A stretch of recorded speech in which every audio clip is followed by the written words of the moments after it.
তোর গরম হ বাজার শিখা দে তনি ধন মন হই টানা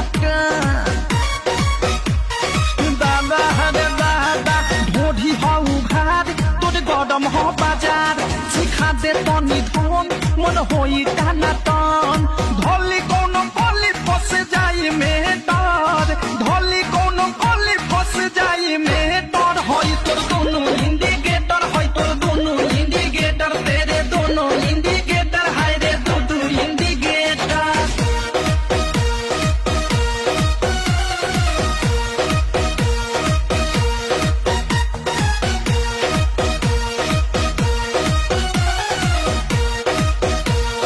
বিকি বিশাল के बुरा बाटे हाल प्रेमी अवधेश के धोइले बादेश